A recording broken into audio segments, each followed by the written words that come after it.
नेतृत्व शिकवलं आणि त्यांचा वारस म्हणून पंकजा उभी आहे. पण केवळ मुंडे साहेबांची मुलगी म्हणून नाही, ते कर्तृत्व तिच्या ठाई आहे. तिला प्रचंड मताने निवडून द्या.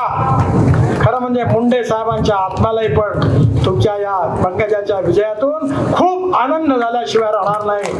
आपण तिला विजयी करावं. स्वतंत्र झालं. कम्युनिस्ट विचारधारा, समाजवादी विचारधारा, पुंजीवादी अर्थव्यवस्थेची विचारधारा होती. आज रशियामध्ये, चीनमध्ये फक्त लाल झेंडा, बाकी सगळं संपलं. समाजवादी पार्टी संपली आणि स्वतंत्र पार्टी जी होती भांडवलशाहीची ती संपली. पण या देशातला तळागाळातला शोषित पीडित माणूस, जो सामाजिक आर्थिक शैक्षणिक दृष्टीने मागासलेला आहे, त्याला सुखी समृद्ध संपन्न करायचं आहे. ज्याच्या जवळ खायला रोटी नाही आहे, शरीरावर कपडा नाही आहे, राहायला घर नाही आहे, त्या दरिद्र नारायणला रोटी, कपडा आणि मकान जोपर्यंत मिळणार नाही तोपर्यंत आपलं कार्य पूर्ण होणार नाही. असं पंडित दीनदयाल उपाध्यायांचं सामाजिक आर्थिक चिंतन, अंत्योदय, हेच आमची निष्ठा आहे, हेच आमचं मिशन आहे आणि हेच आमचं उद्दिष्ट आहे. मला अनेक विदेशी वाहिनी इंटरव्ह्यू घेतात. त्यांनी प्रश्न विचारला की तुम्ही सगळ्यात मोठं चांगलं काम कोणतं केलं? त्यांना वाटतं मी हायवे बांधले, दिल्ली ते मुंबई 1,00,000 कोटी रुपयाचा हायवे बांधला, टनेल बांधली, रोड बांधले, खूप कामं केली. मी सांगतो नाही, माझ्या आयुष्यात मी एकच मोठं काम केलं. मी नागपूरमध्ये महालमध्ये राहायचो, आई बरोबर मामाकडे जायचो, चढावर सायकल रिक्षामध्ये बसायचो. भारतीय जनता पार्टीचा कार्यालय तेजपूरला मोठा चढाव आहे. तो बिचारा रिक्षेवाला उतरायचा, त्याच्या अंगातून घाम निघायचा, थकून जायचा. मी रिक्षातून उडी मारायचो, त्याला धक्का मारायचो. मग रिक्षा पुढे यायचा, मग पुन्हा मी उडी मारून रिक्षात बसायचो. तो क्षण मी आयुष्यात कधी विसरलो नाही. आणि मी मंत्री झाल्यावर मला सेक्रेटरी भेटले, तेव्हा मी त्यांना सांगितलं की सगळ्यात पहिलं जर मोठं काम कोणती प्रायोरिटी असेल माझी, या देशात 1.5 कोटी लोक, एक तर माणूस माणसाला खिचतो अंगावर जीव घेऊन, नाही तर सायकल रिक्षा चालवतो. ही अमानवीय प्रथा आहे, हे शोषण आहे. आणि हे 1.5 कोटी लोक जे देशात होते, यातले 70% लोक शेड्यूल कास्ट आणि मुस्लिम समाजातले होते. बांधवांनो, बहिणींनो, मी सुप्रीम कोर्टापर्यंत भांडलो. मेकॅनिक्स ड्रिव्हन ई रिक्षा आणला, ई कार्ट आणलं आणि 1.5 कोटी लोक आज मुक्त झाले मानवीय शोषणातून. आता कोणी माणूस माणसाला खिचत नाही, माणूस माणसाला चालवत नाही, तो मेकॅनिक्स ड्रिव्हन ई रिक्षातून चालतो. त्या लोकांना मानवतेच्या आधारावर खऱ्या अर्थाने न्याय मिळाला. हे माझ्या आयुष्यातलं सगळ्यात मोठं काम आहे असं मी सगळ्यांना. आपण गरीब का आहोत? याचं कारण काँग्रेसची चुकीची आर्थिक धोरणं होतं म्हणून आपण गरीब. आपल्या देशाला सुखी करणं, समृद्ध करणं, संपन्न करणं, शक्तिशाली करणं एवढंच नाही, तर आपल्या देशाला जगातली महाशक्ती बनवणं, तिसरी अर्थव्यवस्था बनवणं, विश्वगुरु बनवणं, हेच आमचं स्वप्न आहे. आणि मला विश्वास आहे की ह्या स्वप्नाला पूर्ण करण्याकरताच आमचं सरकार मोदीजीच्या नेतृत्वाखाली काम करून राहिलेलं आहे. आम्ही 60 वर्ष काम केलं, 10 वर्ष काम केलं, काँग्रेसने 60 वर्ष काम केलेलं आहे. आणि म्हणून जेव्हा आता कामावर निवडणुका लढवता येत नाही, तेव्हा लोकांना कन्व्हिन्स करता येत नाही, तर कन्फ्यूज करण्याचा प्रयत्न आमचे विरोधक करून राहिलेले आहेत. ते सांगतात की बाबासाहेब आंबेडकरांचं संविधान आम्ही बदलवणार. बांधवांनो आणि बहिणींनो, मी लॉचा विद्यार्थी आहे, लॉ ग्रॅज्युएट आहे. सुप्रीम कोर्टामध्ये केशवानंद भारती केस झाली होती. चीफ जस्टिस ऑफ इंडिया आणि 7 जजेस होते. त्यांनी निर्णय दिला की silent features of the constitution cannot be change. आणि म्हणून माझ्या बांधवांनो, ते घटनेचे मूलभूत तत्व आहे की कोणतंही सरकार, कोणीही व्यक्ती आणि संसद देखील बदलवू शकत नाही. हा सुप्रीम कोर्टाच्या चीफ जस्टिस आणि खंडपीठाचा निर्णय आहे. तो सगळ्यांवर बंधनकारक आहे. Freedom of speech, fundamental right, लोकतंत्र, समाजवाद, धर्मनिरपेक्षता ही मूलभूत तत्व आहे, बदलूच शकत नाही. पण घटनेचा जो सेकंड पार्ट आहे तो घटना दुरुस्ती म्हणून बदलता येतो.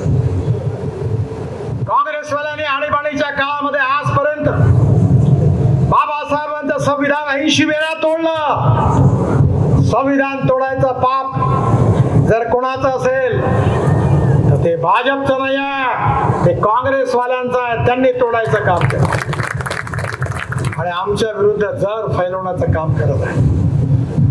संविधान तोडण्याचा प्रश्नच उद्भवत नाही, पण मत मिळवण्याकरता दलितांच्या मनामध्ये आक्रोश निर्माण करून त्यांना कन्फ्यूज करण्याचा प्रयत्न काँग्रेसचे नेते करत आहेत. मुसलमानांना सांगतात ये बीजेपी वाले खतरनाक है, ये चुन कर आएंगे तो आपको कटवा देंगे, पाकिस्तान भिजवा देंगे, सुरक्षित रहना है तो पंजे पर मुहर लगाओ. आम्ही कधी कोणत्या योजनेमध्ये भेदभाव केला? उज्ज्वला योजनामध्ये गॅस सिलेंडर सगळ्यांना दिले. आयुष्य योजनेमध्ये मेडिकल ट्रीटमेंट करता सगळ्यांना दिले. शेतकऱ्यांना पैसे दिले, सगळ्यांना दिले. अरे है कोई मायका लाल, एक बता दो कि कोई मुस्लिम व्यक्ति को कोई सुविधा देने से हमारी सरकार ने विरोध किया है क्या? ये झूठा प्रचार क्यों कर रहे? गरीब गरीब असतो, गरीबाला जात पंथ धर्म आणि भाषा नसते. कोणाही माणूस आपल्या जातीने मोठा नसतो, त्या गुणाने मोठा असतो. छत्रपती शिवाजी महाराज आमचं दैवत आहे. निवडून द्याल तरच माझ्याकडे या, नाही तर येऊ नका. आणि एकच काय, अरे माझ्याकडे द्रौपदीची थाळी आहे. मी जे बोलतो ते करतो, जे करतो ते बोलतो.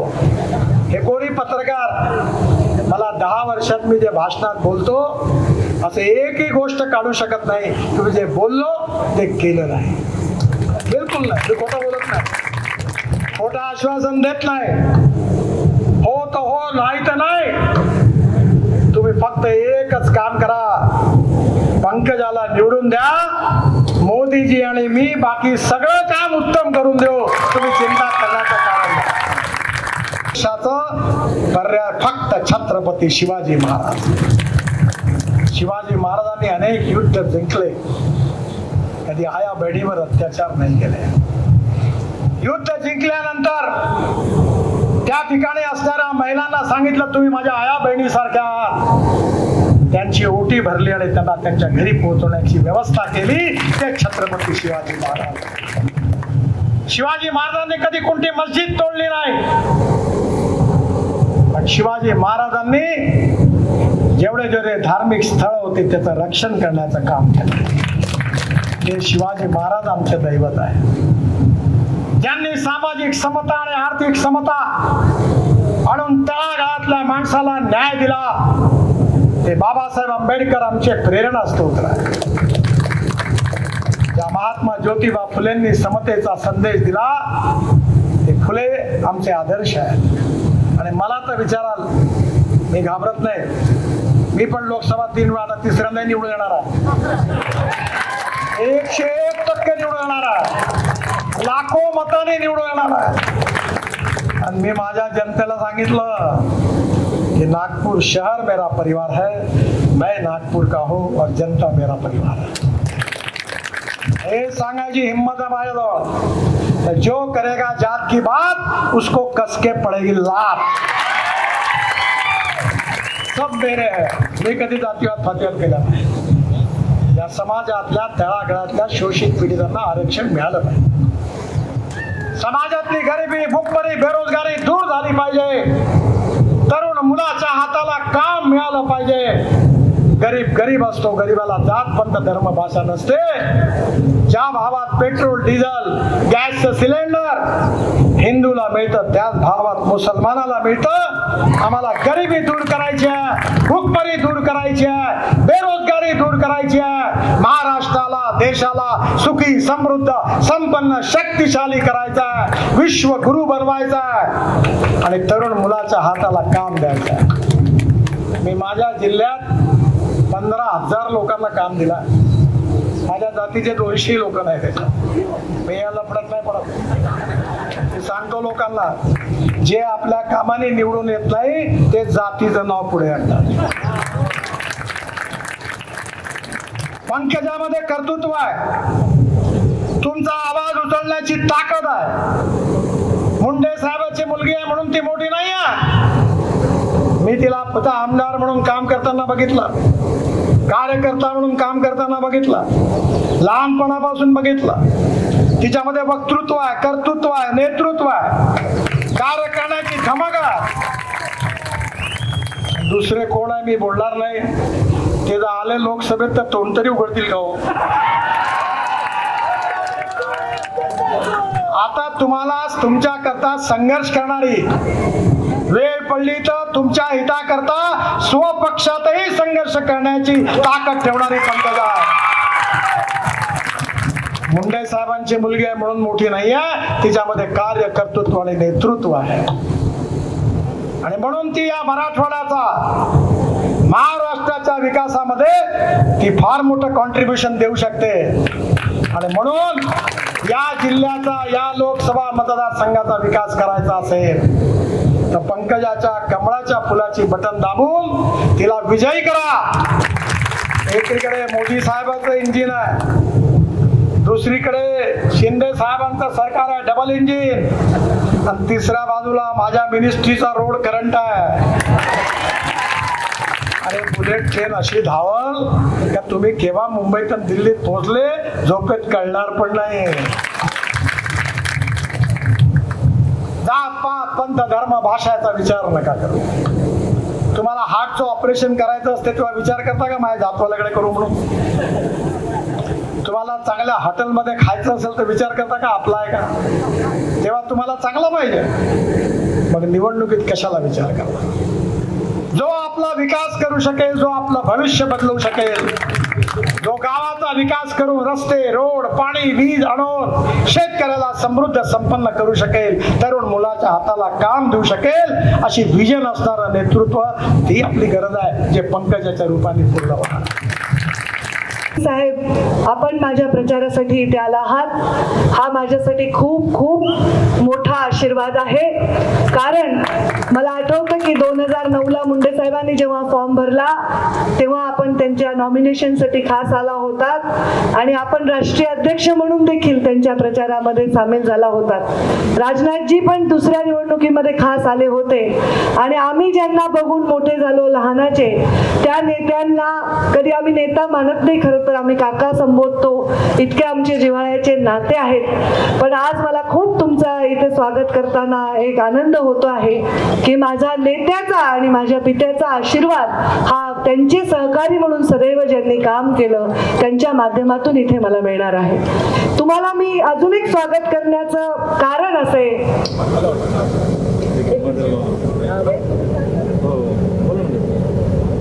माझे तुम्हाला इथे स्वागत करण्याचं अजून एक आनंदाचं कारण माझ्या मनामध्ये जे आहे, तुम्ही राजकारणातलं ते व्यक्तिमत्व आहात ज्यांनी कधीच जातीच्या पायऱ्या चढल्या नाही, ज्यांनी कधीच जातीपातीचं राजकारण केलं नाही. त्यांनी फक्त आणि फक्त विकासाची भाषा बोलली आणि या देशामध्ये सर्वोच्च पदापर्यंत ते पोहोचले.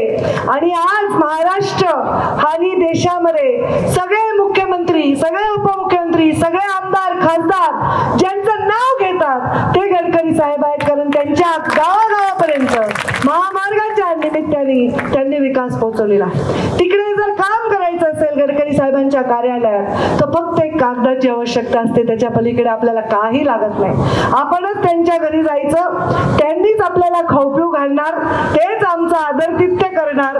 शौक एकदम हे का ते का, म्हणजे आम्हाला काहीच त्रास नसतो. मला तर वाटतं दिल्लीला जाणारा प्रत्येक माणूस भूक लागली की नक्की गडकरी साहेबांच्या दादर तिथ्याचं त्यांचं घर आहे. मी फक्त एक कागद दिला होता 2014 मध्ये प्रीतमताई खासदार झाल्यानंतर 10,000 किलोमीटरचे नॅशनल हायवे या गडकरी साहेबांनी आपल्याला दिले. टाळ्या वाजवून सर्वजण आभार त्याचे व्यक्त करा. आज मी या निवडणुकीमध्ये उभी आहे. मी निवडणुकीमध्ये का उभी आहे, मी उमेदवार लायक आहे की नाही, मी किती कामं केले आहेत काय नाही, हे सगळं मी काही आता बोलणार नाही. मी फार आपली वेळ घेणार नाही. माध्यमांनाही विनंती करेन की आज अक्षय तृतीया असल्यामुळे आज पूजा केल्याशिवाय, पितरांची पूजा केल्याशिवाय, लोक नैवेद्य दाखवल्याशिवाय घराच्या बाहेर पडत नाही. त्यामुळे थोडासा एक तासभर आम्हाला विलंब लागला. पण गडकरी साहेबांसाठी सणाचा दिवस असून देखील खूप उत्साहाने लोक इथे आलेले आहेत. ते त्यांना ऐकण्यासाठी आलेले आहेत. मी आपल्याला एकच विनंती करेन, आपल्या आशीर्वादाने निवडून आल्यावर मी दिल्लीमध्ये असेल तर महाराष्ट्रातलं आणि माझ्या जिल्ह्यातलं कुठलंही काम असेल, भले ते कुठल्याही मंत्रालयात असेल, तुम्ही त्यांचं आज पालकत्व फक्त स्वीकारून जा. आम्हाला तेच शिक्कामोर्तब आहे की आमच्या जिल्ह्याचा विकास नक्की होईल. तुमच्या उद्योग समूहामध्ये जेवढे नाते आहेत, जेवढे संबंध आहेत, त्याच्यातून एक संबंध आम्हाला वापरा आणि आमच्या या मागासलेल्या जिल्ह्यामध्ये जिथे रोजगारासाठी लोक बाहेर 10 लाख लोक स्थलांतरित करतात, तिथे एक मोठा रोजगार आमच्या जिल्ह्यामध्ये आणून द्या. म्हणजे आमच्या इथल्या गरीब तरुणाला बाहेर जायला, ऊस तोडायला जायची गरज पडणार नाही. आणि म्हणून अशा प्रकारचे कामं आम्हाला पाहिजेत. आम्हाला एक नर्गिस दत्त जसं हॉस्पिटल आहे त्या धर्तीवर इथे एक हॉस्पिटल पाहिजे तेवढं, कारण इथे खूप माझ्याकडे येणाऱ्या 10 पेशंटपैकी 3 पेशंट कॅन्सर असतात. काही लोकांचे हॉस्पिटलचे प्रश्न असतात आणि अशा वेळी त्यांना इलाज परवडत नाही. तर चॅरिटेबल ट्रस्टला जोडून आपण एखादं हॉस्पिटल आम्हाला मिळवून देण्यासाठी तिथे जर शब्द टाकला तर नक्कीच माझ्या जिल्ह्यामधल्या लोकांचं आयुष्यमान वाढवण्यासाठी, त्यांना रोगांपासून दूर ठेवण्यासाठी आम्हाला मदत करता येईल. आणि एक मोठं शिक्षण इथे, हे ऊसतोड कामगारांचा जिल्हा आहे, ऊसतोड कामगार पुरवणारा जिल्हा आहे, पण एक मोठं मेडिकल कॉलेज जेव्हा जिल्ह्यामध्ये नवीन द्यायचं असेल तर बीड जिल्ह्यामध्ये द्यावं, जेणेकरून माझ्या भागातला मुलगा सुद्धा, गरीब ऊसतोड कामगाराचा, कष्टकऱ्याचा, मजुराचा, शेतकऱ्याचा मुलगा सुद्धा डॉक्टर बनेल आणि या भागातून डॉक्टर पुरवणारा आम्ही जिल्हा होऊ शकू. फार भाषण करणं अयोग्य राहील. मी गडकरी साहेब आपल्यालाच विनंती करते की आपण आपलं मार्गदर्शन करावं. आपले आभार मानते. आपण खूप संयम दाखवून, खूप मायेने आमची थोडीशी प्रतीक्षा आपण अनुभवली आणि आम्हाला त्याच्यामध्ये थोडंसं सहकार्य केलं, त्याच्याबद्दल मी मनापासून आपले आभार मानते.